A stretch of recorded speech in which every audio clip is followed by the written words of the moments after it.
Welcome to Shocking Family Secrets Tales, at a space where truth isn't just spoken, it's felt. If you're ready to journey into the deepest, most hidden corners of family dynamics, you're in the right place. Before we begin, I want you to do something for yourself.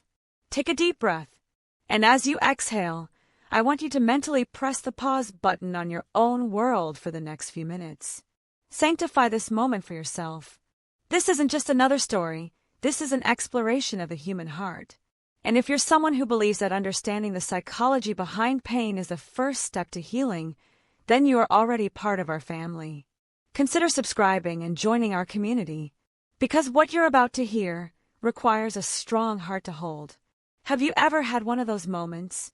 A single point in time that divides your entire life into a before and an after? A moment where the ground beneath your feet doesn't just crack, it vanishes entirely? For me, that moment wasn't a dramatic accident or a public scandal. It was a phone call. An ordinary Tuesday evening, at the age of 27, when I thought my life was finally making sense. This is the story of that phone call. This is the story of my family's betrayal. My life before that call was comfortable. It was built on a foundation I never thought to question. I was the daughter of David and Eleanor, the younger sister to Mark. We were the picture of stability. Saturday barbecues, Sunday dinners, the same jokes told every Christmas. My parents were my anchors. My father, with his corny jokes and unwavering support for my career as a graphic designer. My mother, my best friend, the first person I called with any news, good or bad. At 27, I felt like I had finally arrived. I had a job I loved, an apartment I was proud of, and a family that was my safe harbor.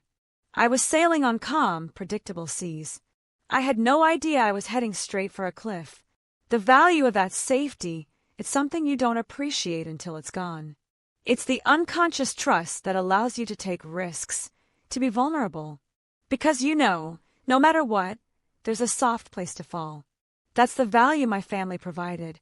It was the silent engine of my confidence. But what if that engine was built on a lie? It was 8:17 p.m. I was sketching, a mug of tea going cold beside me. When my phone lit up with Mom, I smiled. I expected to hear about her day, a new recipe she tried. I picked up with a cheerful, "Hey, you." But the voice on the other end wasn't my mother's. It was my father's, and it was broken. "Katie," he said, and in that one word, I heard a universe of pain. My blood ran cold. "Dad? What's wrong? Is it Mom? Is she okay?"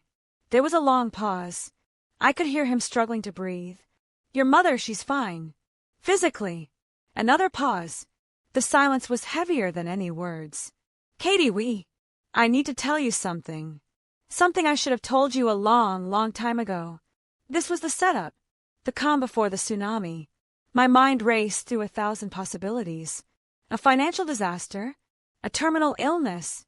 Nothing prepared me for what came next. My father's voice, a hollow whisper, delivered the sentence that would become my after. "I'm not your biological father." The words didn't make sense. They were just sounds. Not your biological father. They bounced around my skull, refusing to land. I remember my hand going numb, the phone slipping. I heard my father, David, sobbing on the other end of the line. "I'm so sorry, Katie. I'm so sorry." The world I knew, the 27-year-old world, pixelated and dissolved in an instant. The photos on my mantelpiece? Lies. The stories of my birth? Fiction. The man I had called Dad my entire life, was he a stranger? The first wave was pure, unadulterated shock. A physical numbness. Then came the second wave, nausea. My stomach churned. I stumbled to the bathroom, my legs not my own. The third wave was the questions, a torrential downpour of how, why, who. I was drowning in the unknown.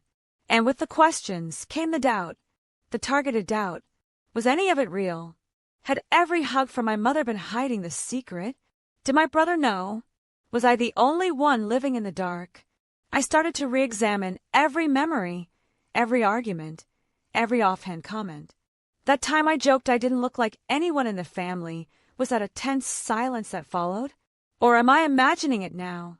This doubt wasn't paranoia, it was a logical, terrifying response to having my entire reality invalidated. This is what psychologists call an anomalous experience, an event so inconsistent with your core beliefs that your brain struggles to process it.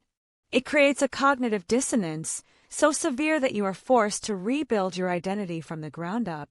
Your brain, in its desire for order, will frantically search through old files trying to find clues it missed. It's a survival mechanism, and it's exhausting. The meeting with my mother the next day was a surreal performance of normality in a public place. The air between us was thick with the unspoken. I finally said the words, "Dad called me last night." The color drained from her face. The confirmation was in her eyes. And then, the story began to unfold. Not as a single, brutal shock, but in painful, layered waves. She told me about a brief affair, a lifetime ago. A man she met while she and my father were temporarily separated. A short-lived connection that resulted in me. The intended secret that grew into a 27-year-old lie. She spoke of my father, David, finding out when she was pregnant. And instead of leaving, he made a choice. He chose to stay. He chose to raise me as his own. He chose to love me. In that moment, the narrative shifted. It wasn't just a story of betrayal. It was also a story of immense, unconditional love. A love so strong that a man willingly embraced a child that wasn't his and built a life around that lie to protect her. The betrayal was from my mother for the secret. But the love was from my father because of a secret. My brain was at war. Who was the victim? Who was the hero? Could they both be both? The weeks that followed were a roller coaster. Some days, I was filled with a strange, new empathy for my father, for David. The weight he must have carried. Other days, I was furious with my mother. How could she rob me of my truth? How could she rob him of that honesty? The relationship with my brother changed. He had known, it turned out. He was told when he was 18. I felt like an outsider in my own family, the last to know the plot of my own life. And that feeling of being an outsider, it's a profound loneliness. It's a club nobody wants to join. But if you're watching this and you felt that fracture, know that you are not alone. That's why this channel, Shocking Family Secrets Tales, exists. To create a community for those of us who have had to rebuild our stories from the fragments. If this is resonating with you, please hit that subscribe button and join our family. We have so many more stories to share, and your perspective is valuable.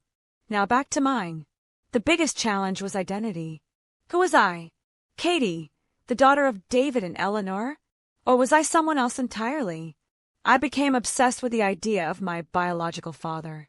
I needed a face, a name, a medical history. This is where the story takes a turn I never expected. I took a DNA test. The wait for the results was an agony of hope and fear. What if I found him and he wanted nothing to do with me?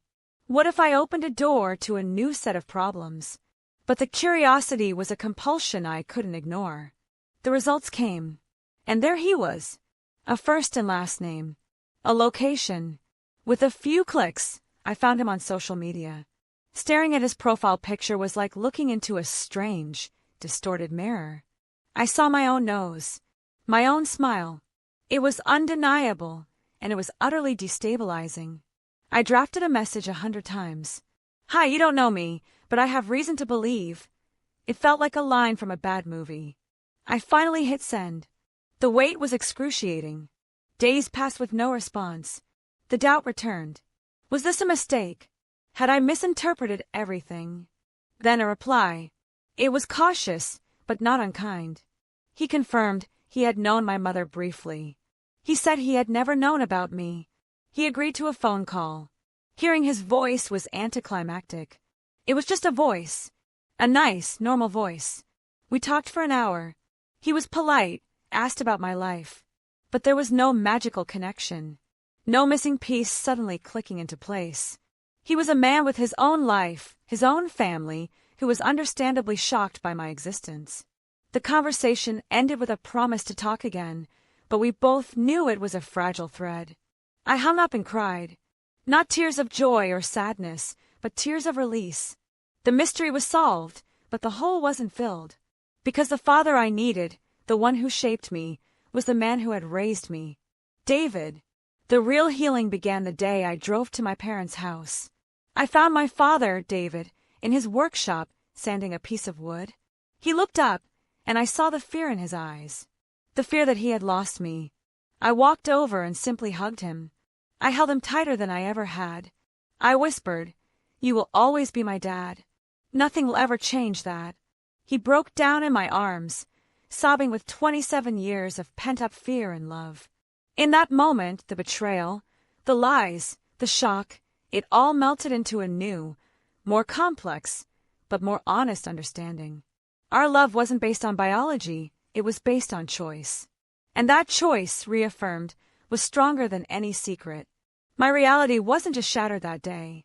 It was shattered, and then, piece by piece, I got to rebuild it. I rebuilt it with a clearer understanding of human frailty and a deeper appreciation for chosen love.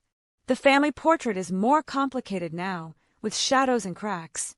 But in a way, it's more beautiful because it's real.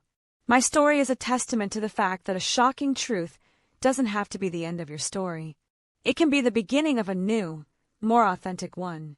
If this story moved you, or made you think of your own family, I would be honored if you shared your thoughts in the comments below. Let's talk about it. And if you believe that every family has a secret worth understanding, do us a huge favor, like this video, share it with someone who needs to hear it, and subscribe to Shocking Family Secrets Tales. We unveil the truth, one story at a time. Click the notification bell so you don't miss our next tale. Thank you for listening. Thank you for holding this space.